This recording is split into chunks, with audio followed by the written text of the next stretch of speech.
Você ligado aqui na Rádio Ubuntu. Todo sábado às 10 da manhã e domingo às 10 da noite, você confere os maiores clássicos do rock and roll de todos os tempos no Rock 10. Uma contagem regressiva com grandes artistas, histórias e muitas informações. Rock 10.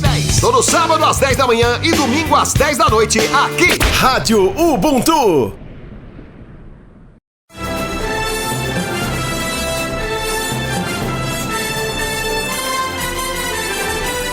Está no ar a Voz do Brasil.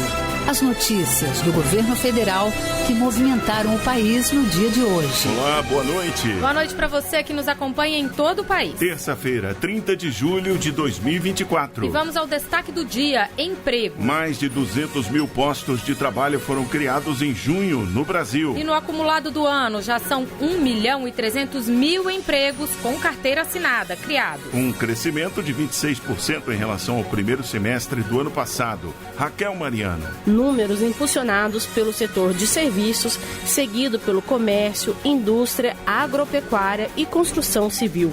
E também na Voz do Brasil de hoje. Um olhar para o futuro. O presidente Lula recebe proposta do primeiro Plano Brasileiro de Inteligência Artificial, que prevê 23 bilhões de reais em investimentos até 2028. Recursos vão servir para pesquisas e equipamentos, incluindo supercomputadores. O presidente diz que o objetivo é que a inteligência artificial atenda às necessidades dos brasileiros. E a gente quer fazer dela uma fonte de fazer com que a gente gere emprego nesse país, que a gente forme milhões de jovens preparados para esse debate. E ainda, vamos falar dos números divulgados hoje sobre tráfico de pessoas e de um plano também lançado para coibir esse tipo de crime. Nossa entrevista do dia será com o secretário nacional de Justiça, Jean Uema. Hoje, na apresentação da Voz do Brasil, Mariana Jungmann e Luciano Seixas. E acompanha a gente ao vivo em radiogov.ebc.com.br ou no canal Gov na sua TV aberta. Mais empregos. Brasil cria 1.300.000 novos postos de trabalho com carteira assinada nos primeiros 6 meses do ano. Isso é mais que 26% em relação ao mesmo período do ano passado. E somente em junho foram gerados mais de 201.000 empregos. Os dados são do CAGED, o Cadastro Geral de Empregados e Desempregados, divulgado pelo Ministério do Trabalho e Emprego. A auxiliar de cozinha Raimunda Lopes Galvão está sempre atrás de oportunidades de emprego.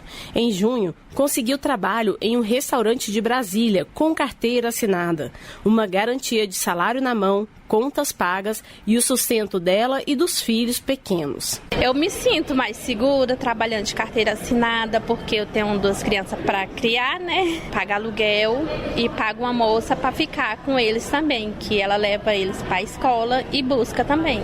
Raimunda faz parte de milhares de brasileiros que conseguiu um emprego no último mês. Em junho, foram gerados 201.700 novos postos de trabalho com carteira assinada. E este saldo superou o mesmo mês do ano passado, com um crescimento de 29,6%. E de janeiro a junho, o Brasil gerou mais de 1.300.000 novas vagas de emprego, 26,2% a mais que o mesmo período do ano anterior. Números impulsionados pelo setor de serviços, seguido pelo comércio, indústria, agropecuária e construção civil. As informações são do novo CAGED, divulgado nesta terça-feira pelo Ministério do Trabalho e Emprego. O ministro Luiz Marinho falou sobre o bom momento da indústria na criação de novas vagas para o setor. No ano passado, eu destacava a indústria que estava insatisfeita com o desempenho da indústria, que estava andando muito de lado. E este ano ela começou bem, continua bem. Mês de junho, na indústria, geramos 32.023 pós-trabalho, frente a 12.092 do junho do ano passado. Uma diferença de junho para junho de 165%. O novo CAGED mostrou que todos os estados e o Distrito Federal tiveram saldo positivo na criação de empregos, com exceção do Rio Grande do Sul, por causa dos impactos das enchentes que atingiram o estado. Reportagem Raquel Mariano.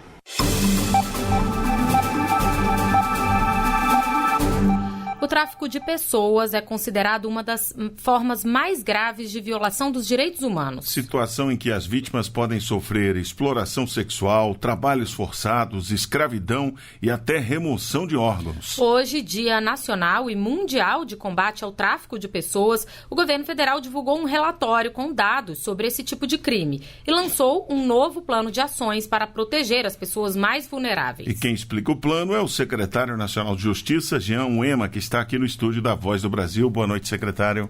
Boa noite, Luciano. Boa noite, Mariana. É um prazer estar aqui. Prazer é nosso recebê-lo. Secretário, vamos começar falando dos dados. O que nos diz o relatório divulgado hoje? Existem regiões de maior preocupação no Brasil? Luciano, o tráfico de pessoas é um crime que acontece em todo o Brasil. E hoje nós fizemos 2 anúncios muito importantes. O primeiro é o lançamento do relatório 2021-2023, que nos traz informações sobre a ocorrência desse crime no Brasil. E o outro anúncio importante foi a assinatura pelo presidente da República na data de hoje de um decreto que veicula o 4º Plano Nacional de Enfrentamento ao Tráfico de Pessoas. O plano foi construído a partir das informações contidas nesse relatório, que nos dá um subsídio importante para atacar esse crime tão vil, tão hediondo. E, efetivamente, nós vamos encontrar em algumas regiões do Brasil uma maior incidência desse crime, embora esse crime seja muito subnotificado.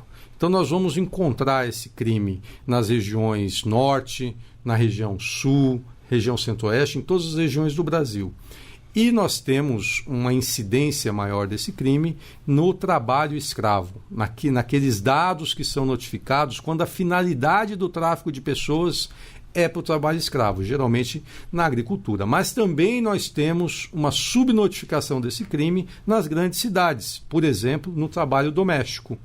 É muito difícil hoje em dia você identificar a ocorrência desse crime quando você tem pessoas trabalhando em casas de família de vez em quando aparece um caso, não é? Mas essa é uma ocorrência que acontece muito. E também acontece, por exemplo, na exploração sexual de mulheres e até de meninas. Não é? Então, em outras situações também, no tráfico de órgãos, na adoção ilegal e outros tipos de servidões. Então, é um crime que acontece em todo o Brasil. Agora, o senhor mencionou, né, o Plano Nacional de Enfrentamento ao Tráfico de Pessoas. Quais são as ações que estão previstas nesse plano? Esse é o 4º Plano Nacional de Enfrentamento ao Tráfico de Pessoas. O Brasil, desde 2004, no primeiro mandato do governo Lula, em 2004, ele aderiu àquilo que nós chamamos de Protocolo de Palermo, que é uma convenção internacional. Os países se reuniram e falaram: vamos criar um acordo internacional para combater esse crime. E desde 2004 o Brasil vem evoluindo e a cada 2, 3 anos elaborando um plano nacional de enfrentamento. O Plano Nacional de Enfrentamento básico, ele tem 3 ações, 3 eixos estruturantes previstos nesse acordo internacional, que é a prevenção ao tráfico de pessoas, o tratamento das pessoas, né, a proteção dessas pessoas que são vítimas de tráfico e a repressão às organizações criminosas. Então, o nosso 4º plano traz esses 3 eixos e traz mais 2 eixos importantes que nós incluímos agora, sob orientação geral do governo, da política do governo, que é a ampliação da cooperação jurídica e da cooperação política e da cooperação investigativa com todos os entes do Estado brasileiro e entidades internacionais e sociedade civil, então o eixo da cooperação, e um eixo de melhoria da ação governamental para o enfrentamento do tráfico de pessoas. Existe um perfil, secretário, de pessoas que podem se tornar vítimas desse crime? Por exemplo, mais crianças, mais mulheres, ou é geral? É importante ressaltar para todo mundo que está ouvindo: qualquer pessoa pode ser vítima do tráfico de pessoas. É claro que a situação de vulnerabilidade, aquela situação de uma pessoa que se encontra em uma situação de menos segurança econômica, de segurança alimentar, de segurança familiar, de segurança de outros organismos da sociedade, essa pessoa é mais sujeita a sofrer, não é, o crime de tráfico de pessoas. Então, qualquer pessoa pode ser, mas há determinadas pessoas que, pela situação que se encontram, estão mais sujeitas. Muitas vezes as pessoas que estão há muito tempo procurando emprego e surge uma oportunidade de um emprego em outra região do país. Essa pessoa tem que perceber, essa empresa que está é uma empresa séria, faz uma pesquisa, avisa os familiares. Quais são as garantias, né, que estão sendo oferecidas. Convites para mulheres, meninas viajarem para conhecer outros lugares com ofertas de trabalhos, não é? Muitas vezes relacionadas à moda, a outros tipos de trabalho que envolvam essa situação. Também tem que ficar de olho. Promessas para jovens que vamos ali, você vai participar de um campeonato de basquete, de futebol, não é? Crianças que viajam para participar de campeonatos, em promessas de trabalho, de jogar futebol em outro lugar. Tem que tomar cuidado. Tem sempre que desconfiar quando a promessa for boa demais, você não conseguir encontrar o lastro dela ou a confirmação de que aquilo que está sendo oferecido vai ser mesmo cumprido, né, secretário?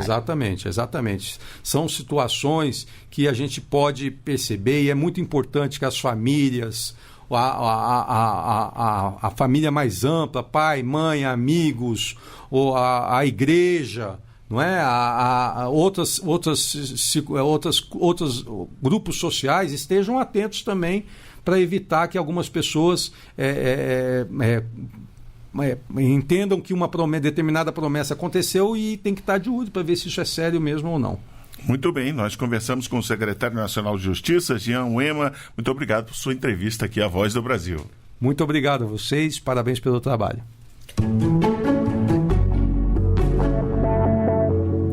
O Plano Brasileiro de Inteligência Artificial foi apresentado hoje na Conferência Nacional de Ciência e Tecnologia. O documento prevê investimentos públicos e privados de 23 bilhões de reais em 4 anos. A ideia do plano é nortear as ações na área, garantindo soberania ao país e aplicação ética e sustentável da inteligência artificial no Brasil. A proposta pretende equipar o país com infraestrutura tecnológica avançada, com alta capacidade de processamento, alimentada por energias renováveis. Durante os 3 dias da conferência serão debatidas políticas públicas na área de ciência, tecnologia e inovação que vão nortear os investimentos nos próximos 10 anos. A inteligência artificial é um dos temas em destaque. A proposta do Plano Brasileiro de Inteligência Artificial foi apresentada ao presidente Lula durante a abertura da conferência. Elaborado a pedido do presidente, no início do ano, o texto trata do futuro da inteligência artificial e as recomendações de novas políticas ligadas a essa tecnologia. Com um orçamento previsto de 23 bilhões de reais, o plano está dividido em 5 eixos, com destaque para a infraestrutura e desenvolvimento e a inteligência artificial para a melhoria do serviço público e para a inovação empresarial. A ministra da Ciência, Tecnologia e Inovação, Luciana Santos, falou sobre os investimentos. Esse plano tem ousadia e ele é viável ao mesmo tempo. Ele é ousado e viável. Ele é robusto e ele é factível, porque tem um investimento público que se equipara aos investimentos da comunidade europeia. É claro que esses investimentos na União Europeia já vêm de antes, mas nós vamos chegar com força, vamos chegar chegando. O plano foi construído em 4 meses com a participação de mais de 300 pessoas. Entre os objetivos está equipar o Brasil com infraestrutura tecnológica com alta capacidade de processamento, incluindo um dos 5 supercomputadores mais potentes do mundo. O equipamento deve atender à demanda de pesquisas na área da inteligência artificial, tanto pelos centros de pesquisa como pela iniciativa privada. O plano também prevê o desenvolvimento de modelos avançados de linguagem em português com dados nacionais que levam em conta nossas características culturais, sociais e linguísticas. O presidente Lula reforçou que o Brasil tem potencial para liderar o tema da inteligência artificial no mundo e que ela deve ser usada a favor do desenvolvimento do país. Será que nós, um país de 200 milhões de habitantes, um país que tem uma base intelectual respeitado, esse país não pode criar o seu mesmo mecanismo, e ao invés de ficar esperando que a inteligência artificial, venha da China, venha dos Estados Unidos, venha da Coreia do Sul. A nossa inteligência artificial tem que ser inteligente. E a gente quer fazer dela uma fonte de fazer com que a gente gere emprego nesse país, que a gente forme milhões de jovens preparados para esse debate. Realizada pelo governo federal com apoio de entidades do setor e da sociedade civil, a conferência teve mais de 200 eventos preparatórios nos últimos meses. Reportagem Luciana Colares de Holanda. E o presidente Lula recebeu hoje um telefonema do presidente dos Estados Unidos, Joe Biden. Na conversa, temas de interesse dos dois países e a situação na Venezuela, que realizou eleições no último fim de semana. Do Palácio do Planalto, a repórter Luana Karen tem mais informações. Oi, Luana, boa noite. Boa noite, Mariana. Boa noite, Luciano, e aos ouvintes da Voz do Brasil. Em uma conversa que durou cerca de meia hora, o presidente dos Estados Unidos, Joe Biden, agradeceu ao presidente Lula pelo trabalho conjunto na Parceria pelos Direitos dos Trabalhadores, iniciativa lançada em Nova York no ano passado, e na parceria na área de transição energética. O presidente norte-americano confirmou presença na cúpula do G20 em novembro no Rio de Janeiro. Sobre Venezuela, o presidente Lula disse que tem acompanhado o processo eleitoral e reiterou a posição do Brasil de seguir trabalhando pela normalização do processo político na Venezuela. Lula afirmou que é fundamental a publicação das atas eleitorais do pleito, que aconteceu no último domingo. Biden concordou com a importância da divulgação das atas. O presidente dos Estados Unidos afirmou que as economias dos dois países estão indo bem e que a parceria entre Brasil e Estados Unidos deve continuar a crescer. No final da ligação, o presidente Lula cumprimentou Biden pela decisão quanto ao processo eleitoral americano e desejou sucesso para a democracia do país nas eleições presidenciais em novembro. Mariana e Luciano. Obrigado, Luana Karen, pelas informações ao vivo aqui na Voz do Brasil. Brasil nas Olimpíadas. Dia de medalha para o Brasil. Em uma conquista inédita, as meninas da ginástica artística brasileira garantiram hoje a primeira medalha por equipes para o país. Em suas redes sociais, o presidente Luiz Inácio Lula da Silva parabenizou as atletas e disse que a medalha de bronze conquistada hoje é histórica. Segundo ele, as ginastas Rebeca Andrade, Jade Barbosa, Lohane Oliveira, Flávia Saraiva e Júlia Soares são um orgulho do nosso país. As medalhistas recebem incentivo do Bolsa Atleta, programa de patrocínio individual do governo federal. E o Brasil ainda pode garantir mais medalhas na ginástica artística nos próximos dias. Vamos torcer. Olá, ouvintes! A Voz do Brasil vai completar 90 anos em 2025. Você sabia, Luciano? É isso mesmo, Giovana. São 9 décadas de história e informação. É o programa de rádio diário mais antigo do mundo. Na Rede Brasileira de Radiodifusão, a Voz do Brasil. E para manter essa história, convidamos os ouvintes que tenham qualquer arquivo antigo da Voz para compartilhar conosco. O material pode ser entregue no e-mail voz90anos@ebc.com.br ou acesse voz.gov.br/90 anos e saiba como participar. Vamos comemorar e contar a história do programa mais famoso do rádio. Mais um passo para o combate ao analfabetismo. O Ministério da Educação vai investir 22 milhões de reais para alfabetizar moradores de assentamentos da reforma agrária em áreas do Nordeste. O investimento faz parte do programa EJA, de Educação de Jovens e Adultos. No assentamento Nomandia, em Caruaru, interior de Pernambuco, aprender a ler e escrever passou a ser a rotina diária.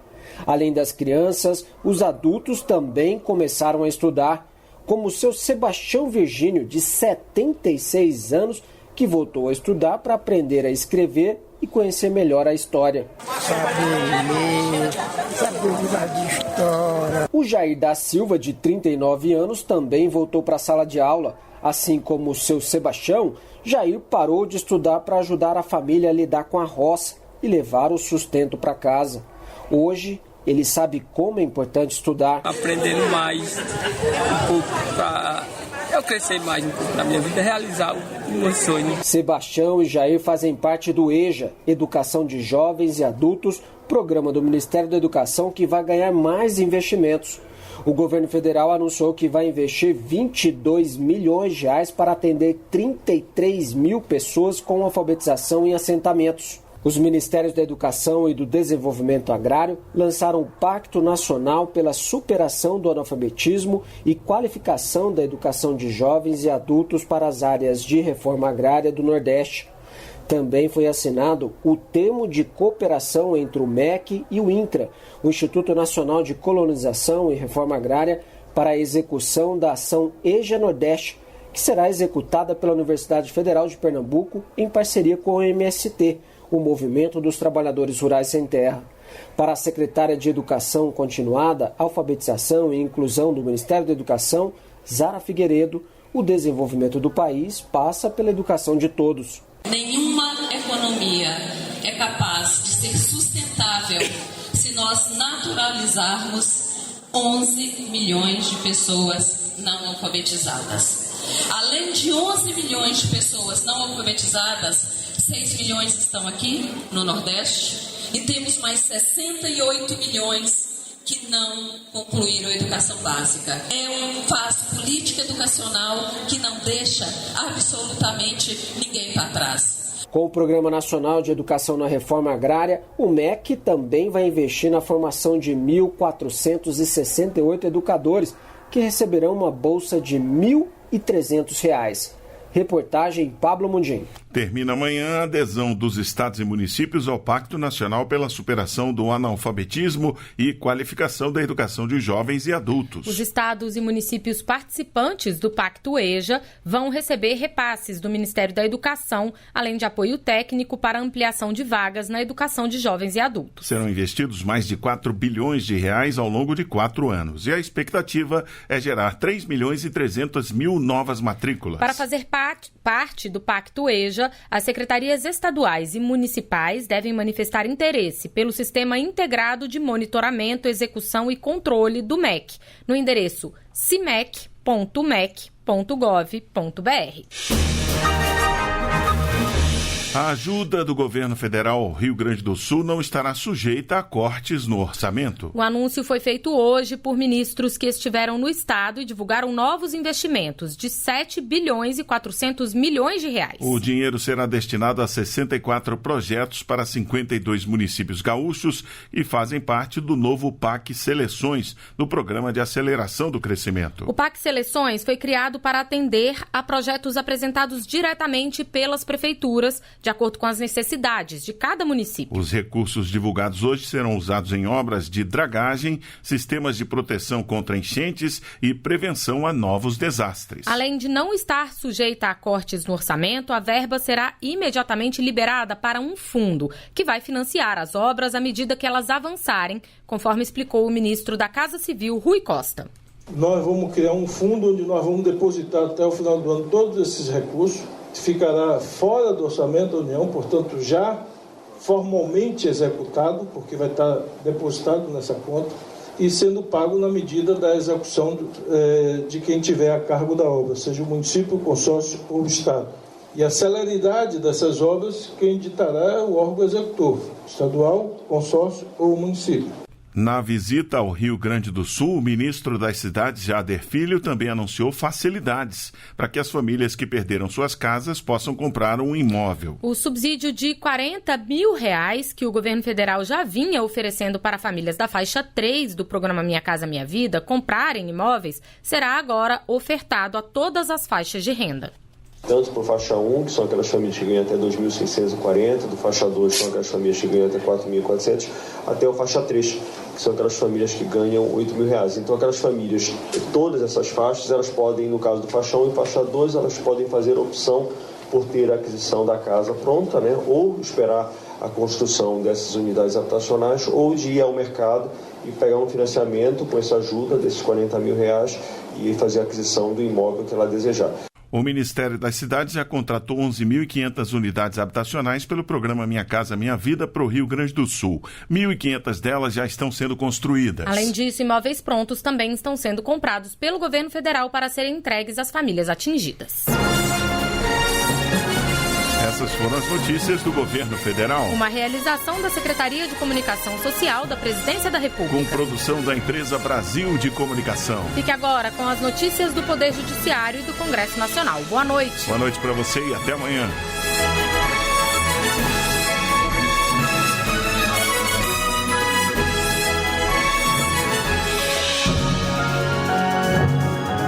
A Voz do Brasil. Governo Federal.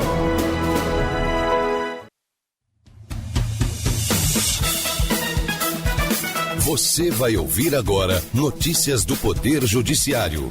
STF reafirma que pode ser adiado o repasse de cota do ICMS de programas de benefício fiscal a municípios. STJ anula provas colhidas em local usado por advogado como residência e escritório. Em 103 municípios, pode haver segundo turno nas eleições municipais deste ano. Boa noite, eu sou Ariana Fonseca. E eu sou Walter Lima. STF reafirma que repasse da cota do ICMS de programas de benefício fiscal a municípios pode ser adiado. A decisão é do ministro Flávio Dino, em resposta a recurso do estado de Goiás, que questionava a obrigação de repassar integralmente a cota de ICMS ao município de Goiandira, sem aplicar descontos ou adiamento previsto em programa como o Fomentar e o Produzir.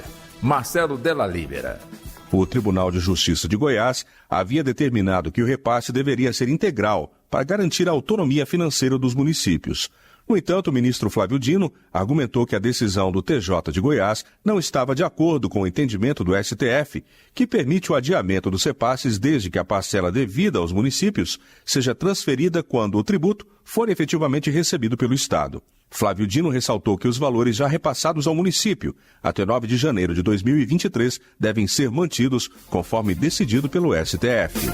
É ilegal a diligência de busca e apreensão em imóvel usado por advogado como residência e escritório. Essa conclusão é do STJ. Fátima Uchoa. O Ministério Público do Rio Grande do Norte deflagrou busca e apreensão no âmbito de várias operações para investigar suposta organização criminosa vinculada ao tráfico de drogas. Um advogado teve a residência onde também exercia atividades profissionais incluída nessa diligência. A 6ª turma do STJ deu provimento ao recurso em habeas corpus para anular as provas obtidas. Segundo o relator desembargador convocado Jesuíno Rissato, a decisão judicial que autoriza a busca deve conter informações que justifiquem o procedimento e a ação deve ser acompanhada por um representante da OAB, o que não ocorreu. As eleições municipais serão em 6 de outubro, mas em 103 municípios pode haver segundo turno para as prefeituras. Este ano a lista de cidades aumentou. Fábio Ruas. O segundo turno ocorre quando nenhum dos candidatos consegue pelo menos metade mais um dos votos válidos no primeiro turno. E somente nas cidades com mais de 200 mil pessoas aptas a votar. Este ano, são 9 cidades a mais na comparação com as eleições municipais de 2020. Uma delas é Palmas, capital do Tocantins, que tem agora 209 mil eleitoras e eleitores. Lembrando que o segundo turno, onde houver, será em 27 de outubro. Mais detalhes no site tse.jus.br. Agência de viagens é condenada por desistir de recontratar agente por estar grávida. A decisão é da 3ª turma do Tribunal Superior do Trabalho. Larissa de Paula. A agente de viagens recebeu um convite por mensagem de celular para voltar a trabalhar em uma empresa. O pedido foi retirado depois que ela falou que estava grávida. Na Justiça do Trabalho, a empregadora foi condenada em 1º e 2º grau. O TST manteve a decisão e aumentou o valor da indenização por dano moral para R$18 mil, já que a trabalhadora comprovou por mensagens de WhatsApp que a conduta das empresas foi discriminatória. Justiça Federal condena bengaleses por lavagem de dinheiro em esquema de imigração ilegal no Brasil. Os réus já haviam sido condenados por organização criminosa e promoção de migração ilegal. Carlos Zanetti. Eles e pelo menos outras 10 pessoas articularam uma extensa rede clandestina de contrabando de imigrantes do sul asiático, que passavam pelo Brasil com destino aos Estados Unidos entre 2016 e 2019. As vítimas eram principalmente de Bangladesh, Índia, Nepal, Paquistão e Afeganistão.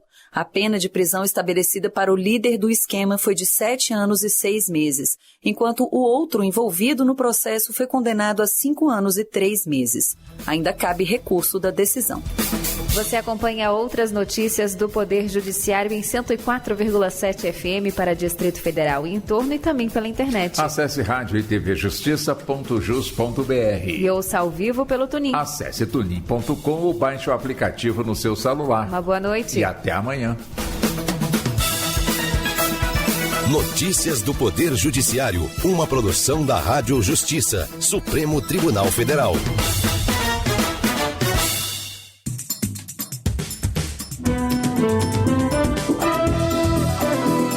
Está no ar o Jornal do Senado. Eu sou Paula Groba e estes são os destaques de hoje do Jornal do Senado, que começa agora. Rodrigo Pacheco e Chico Rodrigues criticam falta de transparência nas eleições venezuelanas. Reforma tributária. Serviços educacionais podem ter descontos em impostos. Sancionada lei sobre nova letra de crédito do desenvolvimento emitida pelo BNDES. Boa noite. O presidente do Senado, Rodrigo Pacheco, criticou o governo de Nicolás Maduro pela falta de transparência do processo eleitoral no pleito ocorrido no último domingo. A reeleição de Maduro na Venezuela é contestada por diversos organismos internacionais. As suspeições foram confirmadas pelo senador Chico Rodrigues, único parlamentar brasileiro autorizado a acompanhar as eleições em Caracas. A repórter Marcela Cunha tem mais detalhes. O presidente do Senado, Rodrigo Pacheco, divulgou uma nota lamentando a falta de lisura e transparência no processo eleitoral venezuelano, ocorrido no último domingo. Para Pacheco, a luta pela democracia não nos permite ser seletivos e toda violação a ela deve ser apontada, prevenida e combatida, seja contra quem for.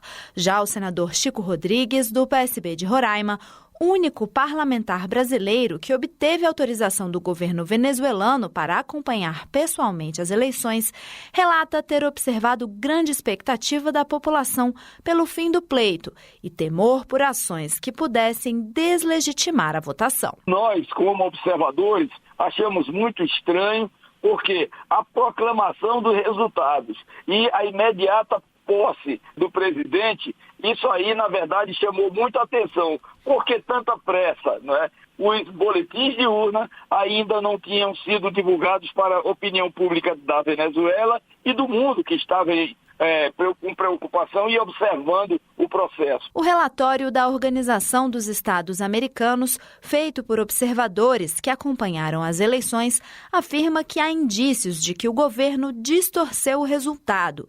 O documento aponta que o Centro Nacional Eleitoral, a principal autoridade da Venezuela, não apresentou dados para comprovar o resultado e que os números divulgados revelam erros aritméticos. Para Chico Rodrigues, os relatórios devem apenas confirmar as suspeições dos observadores internacionais convidados a acompanhar o pleito. Relatórios que serão apresentados serão resultados do que nós vimos com os nossos próprios olhos.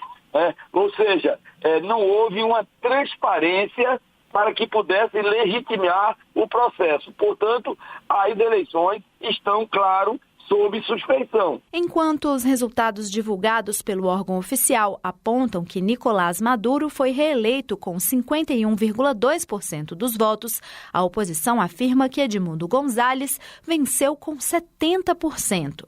Chico Rodrigues é membro da Comissão de Relações Exteriores e presidente do Grupo Parlamentar Brasil-Venezuela. Na volta dos trabalhos legislativos, o Congresso deve instalar uma comissão mista para analisar a medida provisória que cria o programa Ecoinvest Brasil.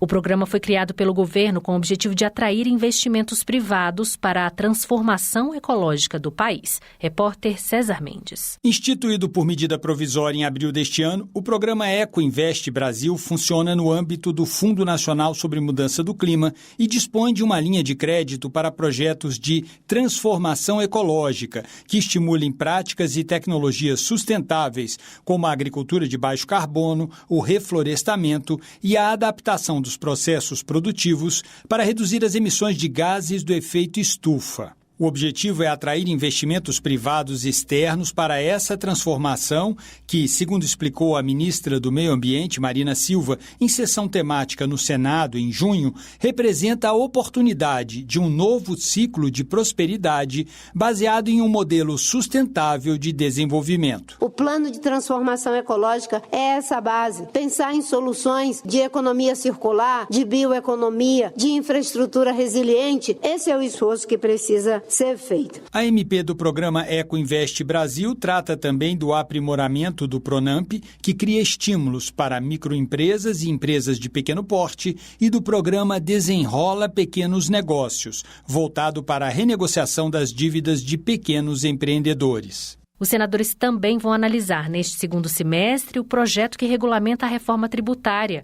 O texto que estabelece novas regras sobre a incidência de impostos propõe a redução de tributos para o ensino regular, superior e para a educação em línguas dos povos originários. Os detalhes com o repórter Luiz Felipe Liasbra. A proposta de regulamentação da reforma tributária prevê a redução de 60% da contribuição social sobre bens e serviços, a CBS, e do Imposto sobre Bens e Serviços, o IBS, para serviços educacionais particulares. De acordo com o representante da Associação Brasileira de Educação Básica de Livre Iniciativa, Gonçalo Lopes, a medida é benéfica para evitar o aumento das mensalidades e garantir a permanência de alunos bolsistas. Garantir essa redução é fundamental para viabilizar a educação privada, especialmente para famílias de classe média e baixa, mais pobres, que optam por esses serviços. O texto garante a manutenção das bolsas de estudo para filhos e filhas de profissionais da educação. O benefício fiscal só será aplicado para serviços educacionais. Lanchonetes, restaurantes e outras atividades prestadas nas escolas não entram na regra. Entrou em vigor a lei que cria a letra de crédito do desenvolvimento, novo tipo de investimento para financiar projetos de infraestrutura e inovação no país. Cada banco poderá emitir até 10 bilhões de reais por ano em LCDs. Os detalhes com a repórter Marcela Cunha. O novo investimento de renda fixa foi aprovado em junho pelos senadores e é semelhante às LCA e LCI, as letras de crédito do agronegócio e imobiliário. A LCD deve garantir recursos para o financiamento de longo prazo do desenvolvimento econômico do país, entre eles projetos de infraestrutura, indústria e inovação para micro e pequenas empresas. Para o relator da proposta, senador Omar Aziz, do PSD do Amazonas, a nova modalidade de aplicação financeira vai ampliar a abrangência do acesso ao crédito. Eu espero que os estados que hoje têm dificuldade de ter acesso ao crédito do BNDES, porque se você tem o setor agropecuário, o setor imobiliário, e no desenvolvimento onde o estado do Amapá, do Amazonas, de estados como Roraima, Rondônia, que tem pouco ou quase nenhum crédito, e agora mesmo o Rio Grande do Sul, que vai precisar de muito aporte para que possa ser reconstruído. O novo título será emitido por bancos estatais de desenvolvimento, como o BNDES. O investimento é isento de imposto de renda para pessoas físicas. Para as pessoas jurídicas, será cobrada a alíquota reduzida de 15%. O Parque dos Lençóis Maranhenses foi reconhecido como Patrimônio Natural da Humanidade pela Unesco. O título pode dar um impulso importante para o desenvolvimento sustentável da região. As informações com Paulo Barreira. Criado há mais de 40 anos, o Parque Nacional dos Lençóis Maranhenses é o maior campo de dunas da América Latina, com uma área de 155 mil hectares. Suas lagoas enchem os olhos dos visitantes. E agora, com o reconhecimento da Unesco e o título de Patrimônio Natural da Humanidade, muitas pessoas vão querer conferir o que estou dizendo ao vivo e a cores. O senador Everton, do PDT maranhense, acredita que o reconhecimento internacional reforça a importância da região e abre novas possibilidades para o turismo e o desenvolvimento sustentável local. Um título que, sem dúvida nenhuma, vai ajudar ainda mais no turismo, a fortalecer a preservação, a fortalecer as comunidades locais, a todos os trabalhadores e trabalhadoras que ajudam a movimentar essa importante cadeia que, sem dúvida nenhuma, ajuda a gerar emprego e, claro, desenvolvimento para a região. A inclusão do parque na lista de patrimônio mundial se baseia em sua beleza natural, características geológicas e a conservação de habitats para a biodiversidade. Com essa conquista, o Brasil agora conta com 24 títulos de patrimônio mundial, sendo 15 culturais, 8 naturais e 1 misto. É a primeira vez em 23 anos que o país ganha um título de patrimônio natural.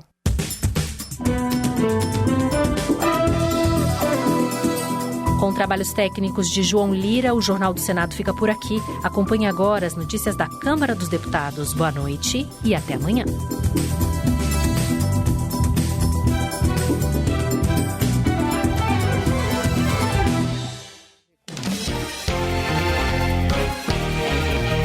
Jornal Câmara dos Deputados. O projeto determina repasse direto de recursos para escolas sem fins lucrativos. Câmara debate critérios para a utilização de câmeras por agentes de segurança. Proposta desobriga a autorização do Congresso para envio de tropas ao exterior.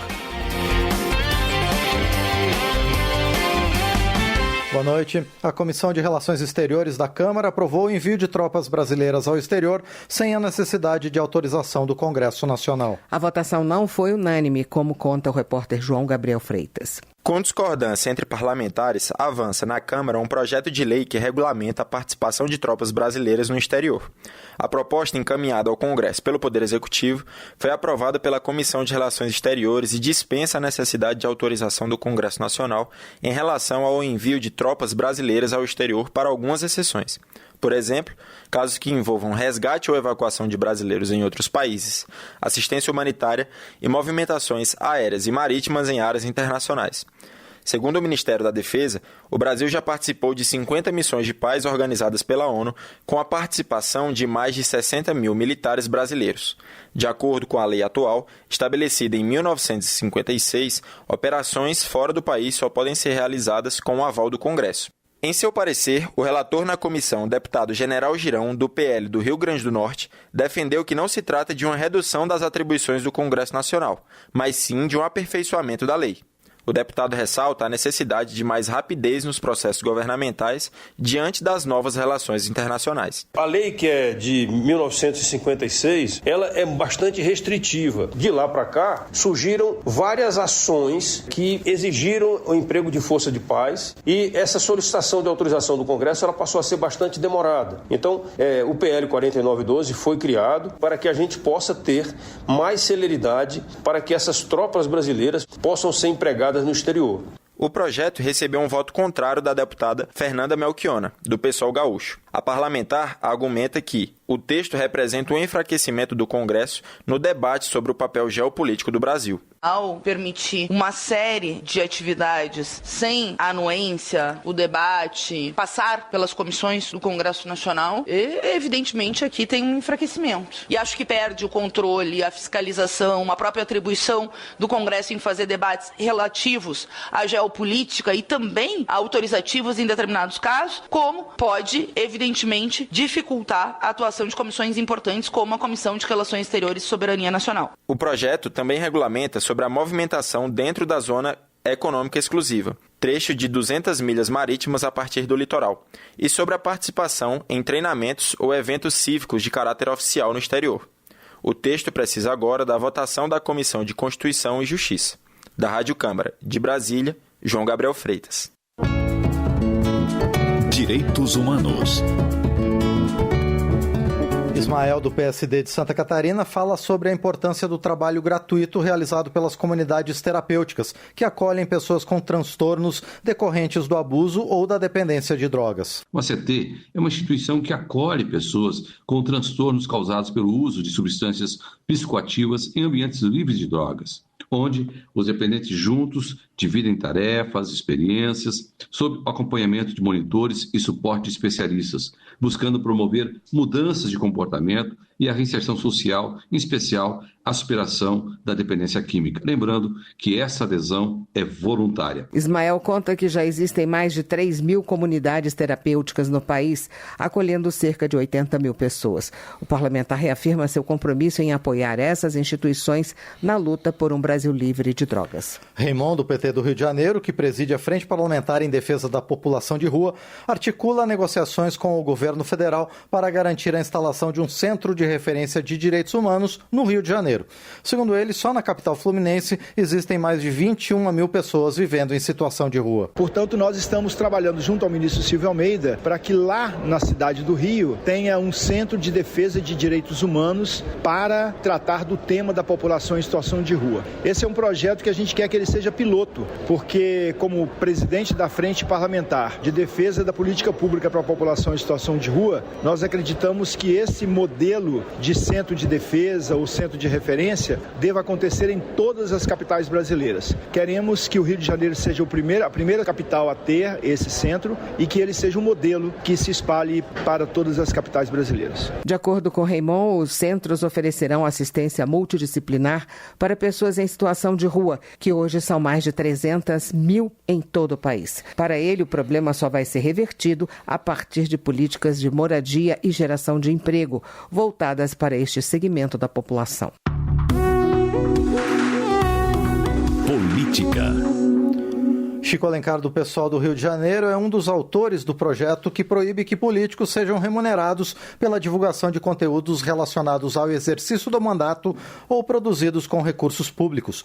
A ideia, segundo o deputado, é impedir que agentes públicos lucrem com suas atividades nas redes sociais. Esse projeto deriva de uma realidade do mundo de hoje, que é essa nova comunicação via internet, o peso das redes sociais. A lei orgânica do município do Rio já veda essa monetização e nós queremos que isso seja uma lei nacional. Inclusive, caso a pessoa tenha oferido lucros com a sua atividade sendo um agente público, eles serão revertidos no triplo como multa para o Fundo de Amparo ao Trabalhador. Portanto, há a lei que proíbe e há a punição, sem o que a proibição fica inócua. Chico Alencar enfatiza que é necessário estabelecer limites para a atuação de influenciadores que ocupam cargos públicos, a fim de evitar a monetização indevida de suas funções e o uso inadequado de informações obtidas em suas posições. Educação.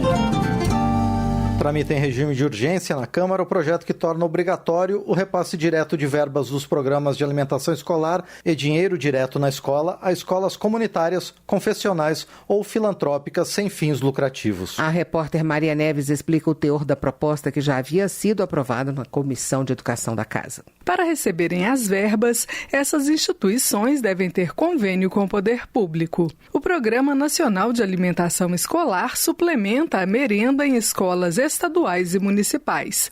Já o programa Dinheiro Direto na Escola financia a infraestrutura física e pedagógica das instituições públicas de ensino básico. Na opinião do relator da proposta na Comissão de Educação, deputado professor Reginaldo Veras, do PV do Distrito Federal, as escolas comunitárias, confessionais e filantrópicas cumprem um papel importante na educação e, por isso, devem ter direito a repasses de dinheiro público. A educação básica no Brasil ela é sustentada por 3 grandes programas. O Programa Nacional do Livro Didático, o Programa Nacional de Alimentação Escolar e o PDDE, que é o Programa Dinheiro Direto na Escola. As escolas filantrópicas e confessionais que acabam exercendo uma função que deveria ser exercida pelo Estado, elas já são contempladas pelo Programa Nacional do Livro Didático, mas não são pelos outros programas. Então o que nós aprovamos aqui é que essas escolas filantrópicas e confessionais passem a receber os recursos do PDDE, que é um recurso para pequena manutenção do funcionamento da escola, e que eles também sejam inseridos no Programa Nacional de Alimentação Escolar. Afinal de contas, para muitas crianças e jovens do Brasil, a alimentação escolar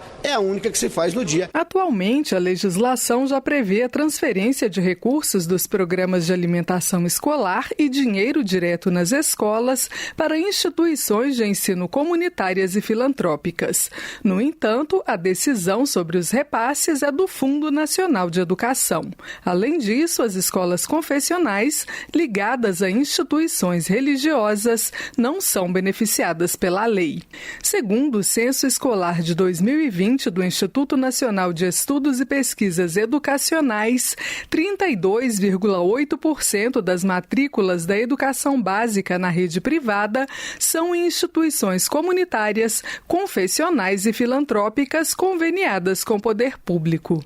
Pesquisa de 2020 do Fórum Nacional das Instituições Filantrópicas apontou que essas entidades contam com cerca de 2,5 milhões de alunos, o que representa aproximadamente 2,4% do total de matrículas no ensino básico. Da Rádio Câmara de Brasília, Maria Neves. Dr. Alan Garcês, do PP do Maranhão, foi relator na Comissão de Previdência e Família do projeto que combate a erotização infantil nas escolas públicas. O deputado expressa preocupação com o impacto negativo que a exposição precoce a temas eróticos pode ter no desenvolvimento mental das crianças. A gente se preocupou, sobretudo, com o desenvolvimento mental da criança, com a saúde mental dela, propriamente dizendo. Eu sou a favor de que se discuta a educação sexual, que se discuta a ideologia de gênero, mas na escola, em adolescentes, onde já tem um certo amadurecimento, já tem o seu caráter formado. Agora, em crianças em ter a idade, isso é temeroso, muito prejudicial para a saúde mental da criança. O deputado também menciona outros efeitos nocivos da erotização infantil, entre eles problemas de autoestima e depressão, além de distúrbios em relacionamentos interpessoais na vida adulta. Dr. Alan Garcês explica ainda que o projeto prevê penas de 2 a 4 anos de detenção para professores que violarem essa proibição. Dos 25 anos da Rádio Câmara, nosso compromisso sempre foi o de levar conhecimento e informação sobre o poder legislativo a todos os brasileiros. O que a Rádio Câmara faz, e eu acredito de maneira muito dinâmica, é tentar traduzir aquele mundo complexo da política para uma linguagem simples que todo mundo possa entender. A nossa rede legislativa de rádio vai além de Brasília e se faz presente em 20 cidades de norte a sul do país. Além disso, ainda contamos com a parceria de 1.415 emissoras espalhadas pelo Brasil. Eu tenho tentado trazer para uma linguagem de bate-papo, né? Você já pensou nisso? Isso já aconteceu com você? Nosso propósito é ampliar a transparência das atividades legislativas, levar cultura, informação e fomentar a educação política e a cidadania ativa. Rádio Câmara, 25 anos. A gente ouve e toca o Brasil. Saiba mais em cd.leg.br/25 anos Rádio Câmara. Saúde. Dr. Luiz Ovando, do PP de Mato Grosso do Sul, expressa preocupação com o fato de que, atualmente, uma gestante pode alegar ter sido estuprada e solicitar um aborto sem confirmar o delito. O parlamentar considera a situação um risco e enfatiza a necessidade de criminalizar, em qualquer hipótese, o aborto realizado após 22 semanas de gestação. E de 98 para cá, o que aconteceu? Foi se vulgarizando o fato do estupro. Inicialmente foi retirado o boletim de ocorrência, depois a descrição do delito, né? E por último, a gestante pode chegar num pronto-socorro ou mesmo num serviço de obstetrícia, em qualquer lugar onde se faça um atendimento médico, e dizer que ela foi estuprada, está grávida e ela quer tirar o feto, sem se exigir absolutamente nenhuma confirmação de delito. Doutor Luiz Ovando enfatiza que a dispensa do boletim de ocorrência em casos de estupro impede, inclusive, a identificação de quem praticou o crime.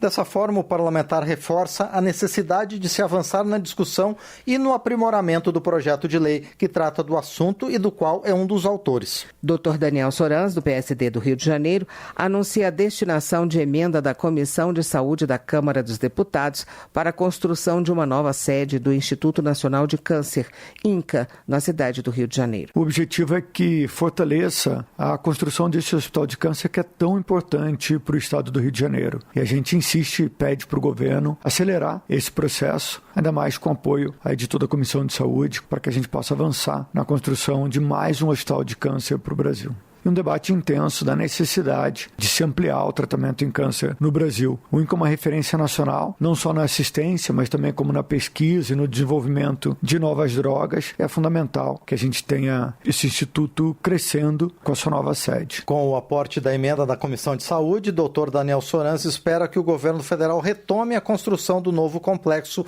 para o Hospital do Câncer no Rio de Janeiro, cujo projeto está parado há 12 anos. Previdência.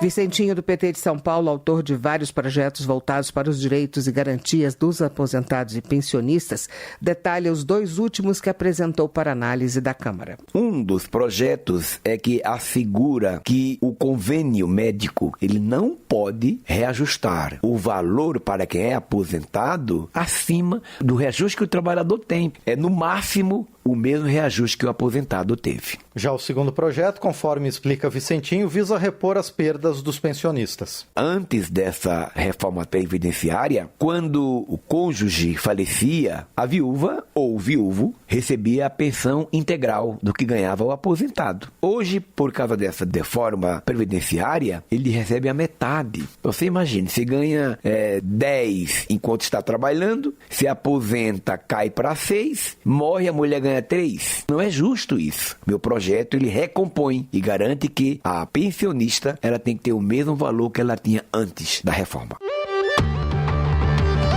Segurança Pública. O projeto desobriga policiais militares de usar câmeras nas fardas. Acompanhe com o repórter Luiz Cláudio Canotto. Está na Comissão de Administração da Câmara projeto que desobriga policiais militares de usar câmeras nas fardas. Segundo a proposta, o uso de câmeras só poderia ser exigido depois que fosse estendido a todos os servidores públicos, civis e militares.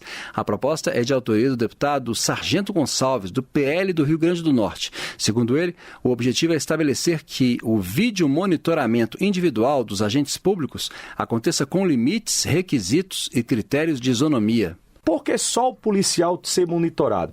Por que só o policial? Que discriminação é essa? Que trabalho de demonização de uma atividade tão importante para a sociedade? O segundo ponto que eu trago como argumento é a questão das prioridades na utilização de recursos públicos. Pelo texto do projeto, o descumprimento das regras pela administração autoriza o agente público, inclusive militar, a recusar o uso desse equipamento sem que sofra qualquer penalidade administrativa, disciplinar ou criminal pela decisão. O projeto está na Comissão de Administração e Serviço Público. O texto precisa passar também pelas comissões de Finanças e Tributação e de Constituição e Justiça. Em 7 estados, as polícias militares fazem uso de câmeras de monitoramento: Rio Grande do Norte, Roraima, Minas Gerais, Pará, São Paulo, Santa Catarina e Rio de Janeiro. As câmeras são acopladas aos uniformes dos policiais e registram operações e abordagens. Da Rádio Câmara de Brasília, Luiz Cláudio Canotto. Transportes. Toninho Ancher, do PP do Paraná, anuncia a instalação de uma frente parlamentar em defesa das vítimas de acidentes de trânsito. Essa frente vem para dar voz a essas pessoas. Se precisa criar novas leis, e espero que a gente consiga melhorar ainda mais as condições do tráfego também, para evitar os acidentes, né? Então, a frente não é só para proteger os acidentados, mas proteger eles do acidente também. E nós vamos trabalhar bastante para melhorar as condições do trânsito, que é complicado. Toninho Ancher comemora o retorno do DPVAT, agora como seguro obrigatório para a proteção de vítimas de acidentes de trânsito, o SPVAT, a ser cobrado anualmente. Segundo ele, um dos objetivos da Frente Parlamentar vai ser garantir a execução dos direitos dos assegurados pelo fundo, administrado pela Caixa. Então nós temos que melhorar a condição de atendimento, porque é um fundo que vai garantir os recursos para a própria saúde pública, né? Então foi aprovado esse projeto e nós queremos criar regras para que as pessoas possam ter certeza que vão receber o seu seguro, né? Então isso também é para quem dirige, porque quando ele atropela alguém, esse seguro cobre as despesas, né? Então é uma proteção tanto para aqueles que sofrem o acidente, como também para aqueles que causam o acidente. Economia. Ana Paula Leão, do PP de Minas Gerais, celebra a inclusão do leite e do queijo na cesta básica, o que fará com que os itens tenham isenção de impostos, de acordo com a proposta que regulamenta a reforma tributária. No entanto, a deputada lamenta que outros derivados não tenham sido contemplados com alíquota zero. A deputada lembra que o setor leiteiro vive uma crise devido à importação do produto do Mercosul, o que, segundo a parlamentar, afeta mais de 1.100.000 trabalhadores no Brasil. Minas, por exemplo, ele é o estado que mais produz leite no Brasil e é o primeiro estado produtor de leite no país, e o Brasil hoje é o 5º produtor de leite no mundo. E o desafio, ele continua esse ano e principalmente agora que já começamos também com a alta na importação de queijo. E isso é muito prejudicial para o nosso produtor brasileiro, porque faz com que o pequeno produtor deixe a cadeia produtiva. Ana Paula Leão enfatiza ainda a necessidade contínua de apoio e proteção aos produtores de leite para assegurar sua sobrevivência e competitividade no mercado. Termina aqui o Jornal Câmara dos Deputados, com trabalhos técnicos de Rafael Santos, a apresentação de Márcio Aquiles Sardi e Tércia Guimarães. Boa noite. A Voz do Brasil volta amanhã. Uma boa noite para você. Você ouviu A Voz do Brasil. Boa noite.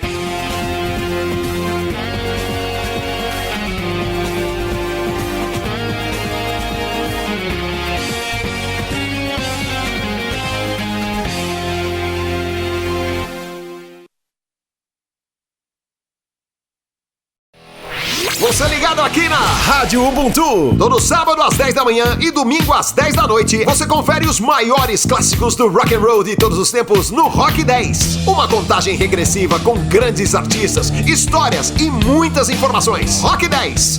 Todo sábado às 10 da manhã e domingo às 10 da noite, aqui. Rádio Ubuntu.